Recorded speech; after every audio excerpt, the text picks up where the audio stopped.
우리 사사기 오늘 본문을 보면은 익숙한 패턴이 또 나오죠. 또 다시 이스라엘이 또 다시 여호와의 목전에서 악을 행하였다라고 말씀하고 있습니다. 그리고 하나님은 이 이스라엘 다시 이스라엘을 7년 동안 미디안의 손에 붙이십니다. 이로 인해서 이스라엘은 또 이루 말할 수 없는 그 고통을 겪게 되는 것이죠. 2절에 보면은 이 이스라엘이 미디안으로 인해서 어떻게 합니까? 산에 가서 산에서 웅덩이와 굴과 산성을 만들었다라고 말하고 있습니다. 즉 미디안을 피해서 지금 산에 피난처를 만들어서 생활했다라는 것입니다. 이 전쟁통에 난리통에 그들이 정말 먹고 살 것이 없고 더 이상 힘들어서 이제는 산속으로 들어갔다라는 것이죠. 또 계속해서 3절 4절을 보게 되면은 이스라엘이 파종한 때면 이제 그들을 오늘 보면은 또 미디안뿐만 아니라 아말렉과 동방 사람들이 왔다라고 말하는데 그들이 몰려와서 식물을 다 그들의 어떤 양식들을 다 노략해 감으로 인해서 이스라엘의 생계에 큰 위협 또 고통을 당했던 것을 우리가 볼 수가 있습니다. 이러한 생활이 반복되는 가운데 이스라엘은 그 고통을 그 고통을 견디지 못하고 하나님께 부르짖습니다. 여러분 우리가 1년의 이런 과정들을 통해서 뭘 보게 됩니까? 금방 이스라엘의 어떤 죄와 하나님의 징계를 생각하게 됩니다. 그리고 이스라엘이 징계로 인해서 하나님에게 부르짖고 또 회개를 하면은 하나님은 이스라엘을 그 징계에서 그 고통에서 구해주는 것이 우리가 생각하는 하나님의 일이죠. 어떻게 보면 짜여진 각본 그리고 우리가 계속해서 보는 사사기의 흔한 패턴입니다. 흔히 이제 많은 사람들이 어려움을 당하게 되면은 어떤 생각을 많이 하게 되냐면 혹시 이것이 하나님의 징계가 아닌가? 혹시 여러분들도 그런 생각 가져본 적 있으시죠? 여러분의 어떤 고통 속에 어려움 상황 가운데 이게 하나님이 나를 향한 징계가 아닌가? 그런 생각을 하게 많이 그렇게 생각합니다. 그러면서 이제 자신의 잘못이 무엇인지 빨리 떠올리게 되고 그로 말미암아 그것이 정말 이제 이게 정말 하나님의 징계라는 생각이 들었을 때는 어떻게 합니까? 재빠르게 이제 후속 조치에 들어갑니다. 왜 그렇습니까? 빨리 징계가 끝나야 되기 때문이죠. 내가 빨리 회개하고 빨리 어떻게 잘못을 인정을 해야 하나님의 징계가 빨리 끝난다라고 생각하는 것입니다. 다시 말하면 자신의 죄가 무엇인지 빨리 찾아내서 하나님께 기도하고 회개를 해야 된다라는 거죠. 그래서 평소에는 죄라고 생각하지 않았던 것조차도 이제 그런 어떤 고난이 오면은 이게 하나님께서 나를 지금 치시고 때리는구나 생각하고 그렇게 이제 회개의 기도를 하는 것입니다. 그렇게 함으로 인해서 어떻게 합니까? 자신의 어떤 징계는 이제 하나님의 어떤 그 징계가 효력을 받으니까 하나님께서 징계를 하셨고 내가 잘못을 인정했으니까 그러면 이제 징계도 거둬야 된다. 여러분 이것이 바로 이런 어떤 인상을 하나님께 주고자 하는 거죠. 이것이 바로 많은 사람들의 생각이다라는 것입니다. 결국 이러한 과정 속에서 발견하게 되는 것은 무엇입니까? 진정한 회개, 정말 자신의 죄를 알고 회개하는 자로서 정말 애통하고 자복하는 그런 회개가 아니라 회개를 위한 회개, 그죠? 즉 자신에게 지금 자신이 당하고 있는 이 고통으로부터 벗어나기 위한 회개, 그 어떤 빨리 이 어려움을 극복하고자 싶은 어떤 조치와 수단으로서의 회개라는 점입니다. 처음부터 끝까지 자신의 유익과 편리함을 생각한다라는 것입니다. 정말 마음으로 이런 생각을 가지고 있다라고 한다라고 하면은 정말 이것은 하나님 앞에서 어떻게 보면 더 큰 징계를 받는 그런 상황이죠. 하나님이 징계하신다라는 것은 우리 하나님이 살아계신다라는 그것을 이제 보여주는 차원에서 일하시는 하나님의 일입니다. 하나님이 살아계심을 보여주는 것입니다. 그게 바로 하나님의 징계입니다. 우리가 잘 아는 히브리서에 보면은 12장인가요? 보면은 징계가 없으면은 사생아와 같다, 사생자다라는 그런 말이 있는데 그거 역시 단지 징계를 받은 것 때문에 내가 하나님의 아들이다 나는 하나님께 징계를 받았기 때문에 하나님의 아들이다라는 그것을 말하는 것이 아니라 하나님의 아들이기 때문에 하나님의 아들이기 때문에 징계를 통해서 하나님의 살아계심을 가르친다. 그 의미로 우리가 이해를 해야 됩니다. 하나님의 아들이 아니면은, 하나님의 자녀가 아니면은 하나님께서는 징계를 하실 필요가 없죠. 그냥 내버려 두면 됩니다. 그냥 그는 알아서 그렇게 살아가도록 내버려 두는 것입니다. 여러분, 이렇게 볼 때 오늘 본문도 단순히 죄에 대한 징계로 이해해서는 안 된다라는 것입니다. 우리가 그냥 죄에 대한, 이스라엘이 죄를 지었기 때문에 하나님께서 징계를 하는구나, 죄에 대한 그에 상응하는 벌이구나 라고만 생각하지 말라라는 것이죠.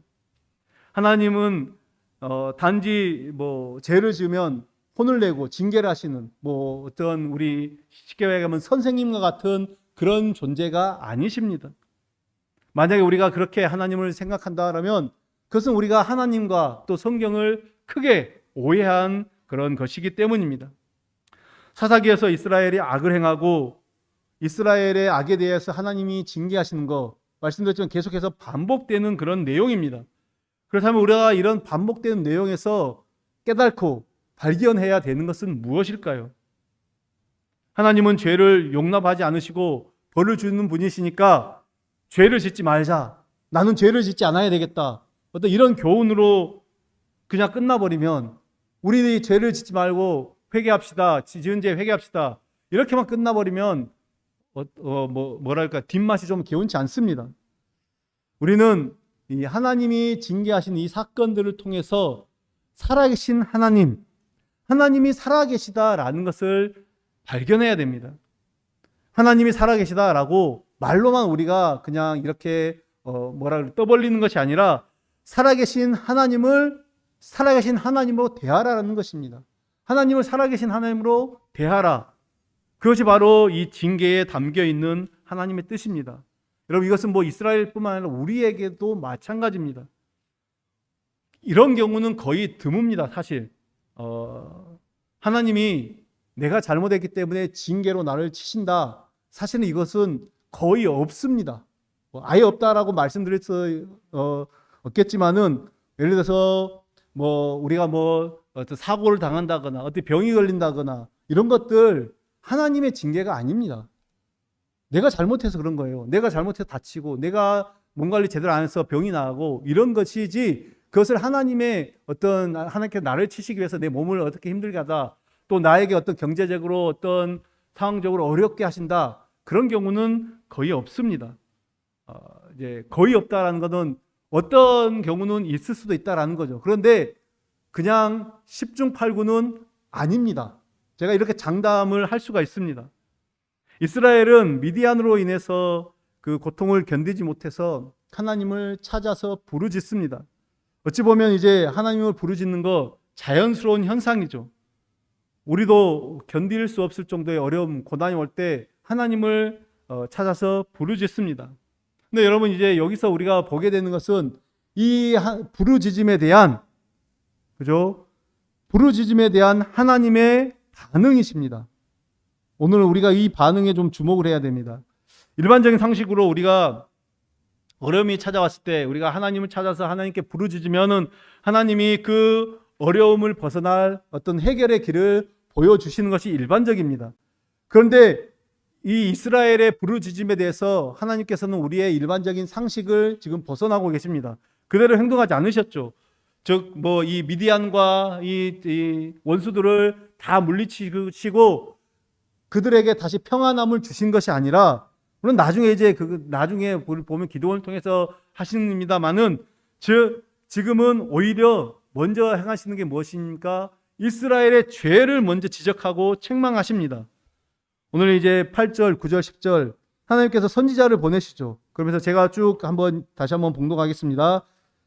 8절부터 보겠습니다. 여호와께서 이스라엘 자손에게 한 선지자를 보내시니 그가 그들에게 이르되, 여호와께서 이같이 말씀하시기를, 이스라엘 하나님, 내가 너희를 애굽에서 인도하여 내며 너희를 그 종 되었던 집에서 나오게 하여 애굽 사람의 손과 너희를 학대하는 모든 자의 손에서 너희를 건져내고 그들을 너희 앞에서 쫓아내고 그 땅을 너희에게 주었으며 내가 또 너희에게 이르기를 나는 너희의 하나님 여호와이니 너희가 거주하는 아모리 사람의 땅의 신들을 두려워하지 말라 하였으나 너희가 내 목소리를 듣지 아니하였느니라 하셨다 하니라.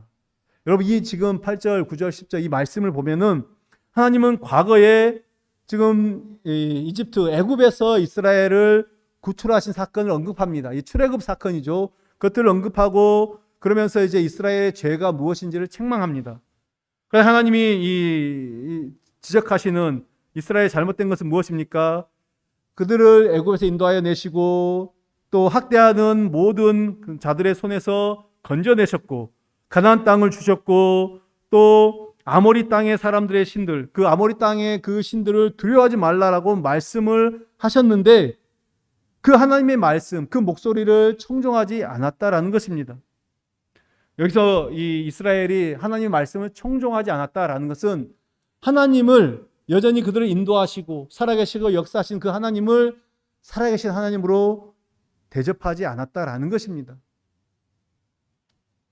하나님의 징계는 이스라엘에게 고통으로 이어졌죠. 그리고 그들은 부르짖었습니다.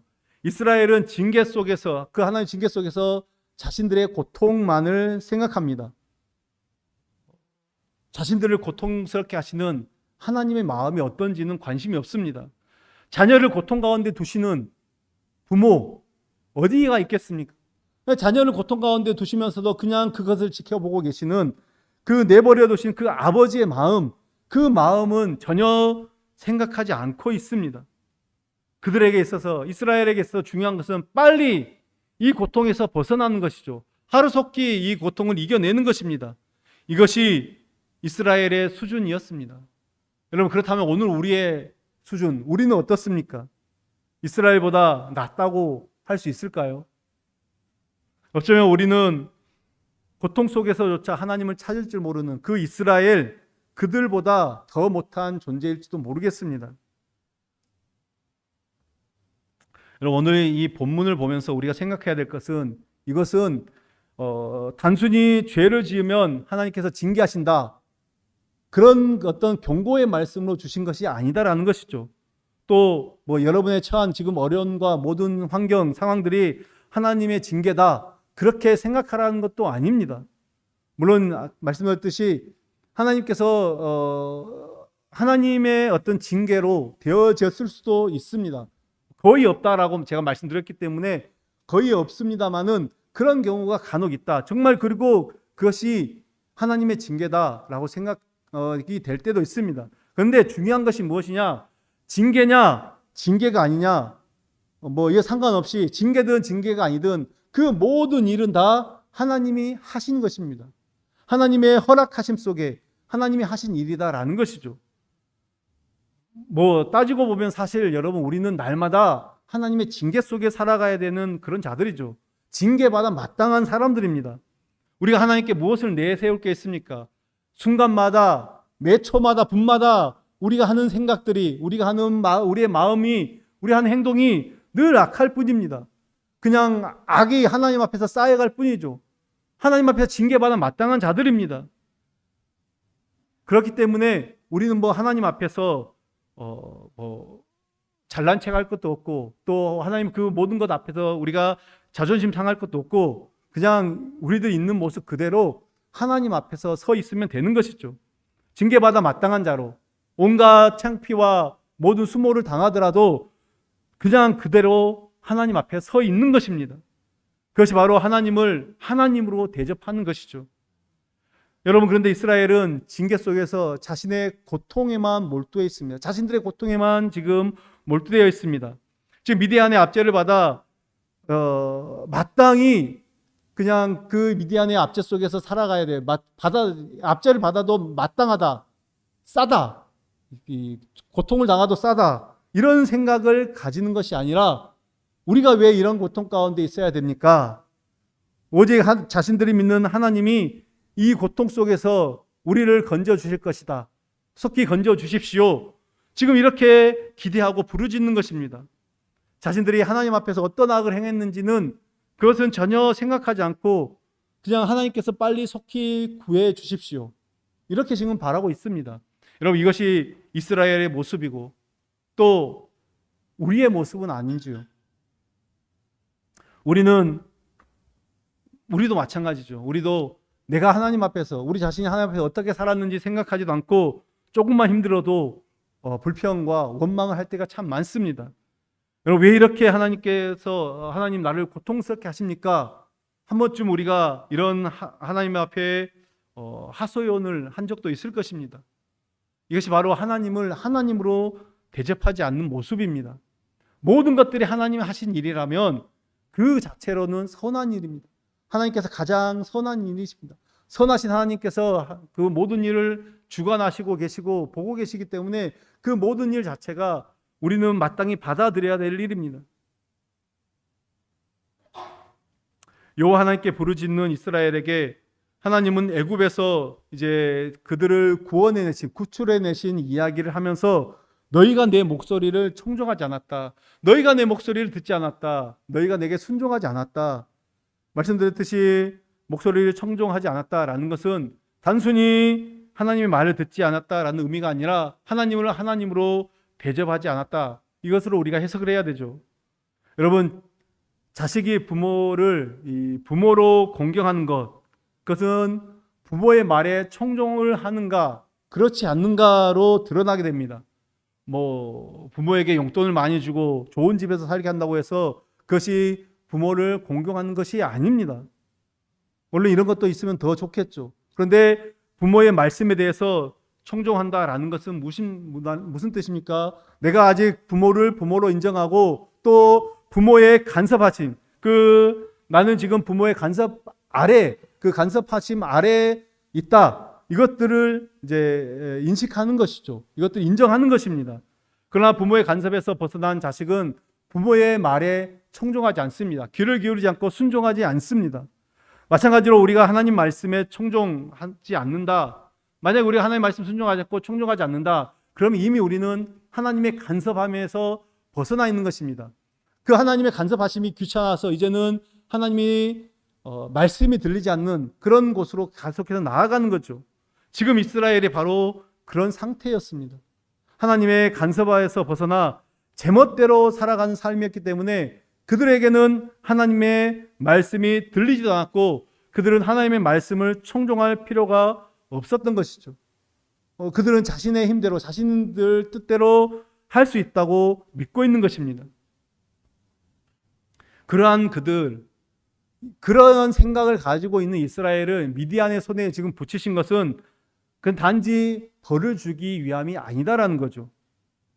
자신들의 힘을 믿으면서 하나님의 간섭에서 벗어나 홀로 자신들의 뜻과 자신들의 생각대로 살아가고자 하는 이스라엘을 미디안의 손에 붙여서 오늘 보면은 지금 7년 동안 그들의 손에 넘겨주셨다라는 것입니다.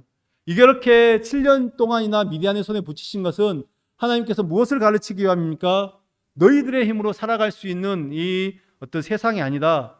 너희가 지금 누구의 간섭 아래에 있어야 되는가? 그것을 지금 보여주시는 것입니다. 이것을 제대로 깨달으라고 이렇게 징계 가운데 두시는 것입니다. 이스라엘로 하여금 미디안의 압제를 받게 하시는 것도 하나님이시고 또 그 모든 압제에서 벗어나게 하시는 분도 하나님이십니다. 따라서 이스라엘은 이 미디안의 압제를 통해서 그것을 깨달아야 되죠. 세상은 자신들의 힘으로 살아갈 수 있는 것이 아니구나. 인생은 하나님의 간섭하심 아래에 있어야 되는구나. 우리의 모든 삶, 우리의 모든 인생은 철저히 하나님의 간섭하심 속에서 있는 것이구나. 이것을 깨달아야 됩니다. 그런데 여러분, 이스라엘이 지금 부르짖습니다. 그 이스라엘의 부르짖음은 사실은 아직도 자신들의 인생, 그 인생이 하나님의 간섭 아래에 있음을 발견하지 못한 결과입니다. 아직도 하나님의 간섭하심 아래에 있음을 발견하지 못했기 때문에 하나님께 부르짖는 것입니다. 만약 그들이 하나님의 간섭하심 아래에 있다라는 것을 알았다면은 그들은 이렇게 자신들의 고통을 해결해 달라는 그 기도를 하지는 않았을 것입니다. 왜냐하면 하나님이 간섭하시는 인생이다 라고 하면은 어떻게 해야 되겠습니까? 하나님이 간섭하신 인생이라고 하면 하나님의 뜻대로 하실 것이고, 그러면은 우리가 기도한다고 해서 하나님의 뜻을 바꾸거나 마음을 바꾸시는 분이 아니기 때문에 부르짖지 않는다라는 것입니다. 여러분, 이 말을 오해하지 마십시오. 혹시 졸고 계신 분이 계셨다면 다시금 잘 들으십시오. 기도하지 말라, 이 뜻이 아닙니다. 이것은 하나님이 간섭하시는 인생임을 잊지 않고 하나님만 의지하고 하나님만 바라보는 인생으로 살아가게 해달라는 그런 기도를 하라라는 것입니다. 그 기도의 내용이 달라져야 된다라는 것입니다. 나의 고통만을 생각하고 내 고통에 빨리 해결해 주십시오가 아니라, 하나님, 이 상황 속에서 내가 무엇을 해야 됩니까? 하나님, 내가 어떻게 기도하는 것이 하나님의 마음에 합한 기도입니까? 이런 기도를 드리라는 것입니다. 여러분은 과연 하나님의 살아계심을 믿습니까? 그렇다면 여러분의 삶은 어떻습니까? 하나님의 살아계심을 증거하는 삶입니까? 왜 아멘이 안 나오십니까? 아까만큼의. 네. 사실 우리는 삶에서 하나님의 살아계심을 확인하고 또 그것을 증거하는 삶을 살기보다는 오히려 내 자신이 살아있음을 증거하는 그런 삶을 살아가는 자들입니다. 우리가 하나님의 살아계심을 믿고 있다면 어떤 상황, 어떤 환경, 어떤 어려움 속에서도 두려워할 것이 아니라 의연하게 나아가야 됩니다. 왜요? 하나님의 능력을 뛰어넘는 존재는 없습니다. 하나님의 능력을 초월하는 존재는 아무도 없습니다. 그렇기 때문에 하나님의 그 능력을 의지하면 우리는 결코 이 땅의 모든 어떤 우리의 환경, 상황 속에서도 두려워하지 않는다라는 것입니다. 근데 지금 이스라엘의 그 미디안에 대한 두려움, 그것은 무슨 두려움입니까? 하나님이 살아계심을 보지 못한 결과입니다. 그래서 그들은 두려워서 숨었습니다. 여러분, 오늘 우리 역시 우리가 두려움을 가지고 있다라고 하면은 그 역시 하나님의 살아계심을 보지 못하는 결과입니다. 그래서 계속 6절에 보면은 이렇게 말씀이 있습니다. 이스라엘이 미디안으로 말미암아 궁핍함이 심한지라 이에 이스라엘 자손이 여호와께 부르짖었더라. 미디안은 이 이스라엘에 비해서 상대적으로 강한 어떤 군사력, 힘을 소유하고 있었죠. 이스라엘은 그들을 보면서 스스로 이제 미약하다, 우리는 연약하다, 우리는 힘이 없다라는 것을 느낀 것입니다. 그래서 부르짖죠. 근데 그들의 부르짖음은 자신들의 미약함에 대한 한탄이기도 하겠죠. 먼저는 자신들의 미약함에 대한 한탄입니다. 그리고 또한 이 미디안을 이길 수 있는 힘을 달라, 그죠? 그 힘을 달라라는 그런 기도이고 부르짖음이고, 또 한 가지는 이 원수를 갚아달라, 하나님께 이 원수를 갚아달라는 호소입니다. 여러분, 이 이스라엘이 지금 부르짖는 이유들이 다 어떤 것입니까? 어떤 부르짖음이든 그것은 결국 자기 중심적이라는 것입니다. 자신의 중심적입니다. 결국 이스라엘의 나약함은 이 미디안에 비해서 군사력이 약하고 가지고 있는 소유가 적어서 그런 것이 아닙니다. 이스라엘의 나약함은 결국은 살아계신 하나님을 보지 못한 것이죠. 징계 속에서 하나님이 살아계시고 하나님이 그들을 간섭하고 있음을 보지 못한 것입니다. 여전히 그들을 간섭하고 있다는 것을 보지 못하기 때문에 그들은 두려웠던 것이죠. 말씀드렸듯이 징계 그 자체가 너는 나의 자녀다, 나의 자녀이기 때문에 네가 나의 살아있음을 보라, 하나님께서 주시는 건데 그것들을 여전히 깨닫지 못하고 있었다라는 것입니다. 여러분, 우리 하나님의 자녀들, 우리들의 강함은 우리가 세상적으로 많이 가지고 있고 많이 누리고 있는 그런 것이 아니라 살아계신 하나님을 신뢰하는 것에 있습니다. 육적으로 많이 누리고 많이 가지고 또 정말 많은 소유를 가지고 있다 하더라도 하나님이 간섭하시지 않는 인생, 그 인생은 결국에는 아무것도 남는 것이 없는 인생입니다. 우리가 하나님이 살아계심을, 하나님 우리를 간섭하지 않는 것을 기억하는 인생이라면 그것이 물론 영적이든 육적이든 하나님이 나를 간섭하다라는 것을 잊지 않으면 우리는 내가 미약하다는 것, 내가 연약하는 것, 그것 때문에 결코 좌절하진 않습니다. 이러한 자들, 정말 좌절하지 않고 다시금 하나님을 바라보는 자들, 이런 자들이 정말 실제로 진정한 강한 자들이다라고 말할 수 있습니다. 따라서 우리 하나님의 자녀들은 하나님의 징계를 두려워할 필요가 없습니다. 우리가 하나님의 징계를 두려워한다면 그것은 아무래도 징계로 인한 어떤 고통, 그죠? 그 징계 때문에 내가 그 징계로 인해 주어지는 그 고통을 피하고 싶은 그 욕망, 자신의 그 욕심 때문입니다. 그러나 우리에게 있어서 징계는 하나님이 살아계신 증거입니다. 내 인생이 하나님의 손에 의해서 간섭을 받고 있다라는 증거라는 것입니다. 단지 주어지는 고통에 몰두하지 마시고 하나님의 손길, 이를 인하여 내게 어떤 일을 행하실 것인가, 그 하나님의 손길을 우리가 기억하셔야 됩니다. 여러분, 우리가 정말 그렇습니다. 길을 가다가 만약에 돌부리에 걸려 넘어지는 그 하나에서까지 우리는 하나님의 살아계심, 나를 간섭하고 계신다라는 것을 경험할 수 있어야 됩니다. 아주 작은, 아주 사소한 것에서부터 하나님 내 인생을 만들어 가시고 내 인생을 이끌어 가시고 간섭하고 계신다는 것을 깨달으라는 것입니다. 여러분, 억지로 그냥 그렇게 인정하라, 그 말이 아닙니다.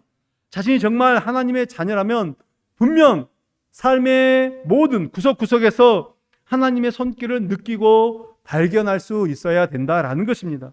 이 한 주도 여러분의 삶의 모든 터전, 여러분의 모든 생업의 현장에서 우리의 세심하게 우리를 인도하시고 이끌어 가시는 살아계시는 그 하나님의 풍성함을 누리시는 귀한 은혜가 있기를 간절히 바랍니다. 기도하겠습니다. 하나님 아버지, 오늘도 우리에게 말씀을 주셔서 말씀을 통하여 다시 한번 깨닫게 하시니 감사합니다.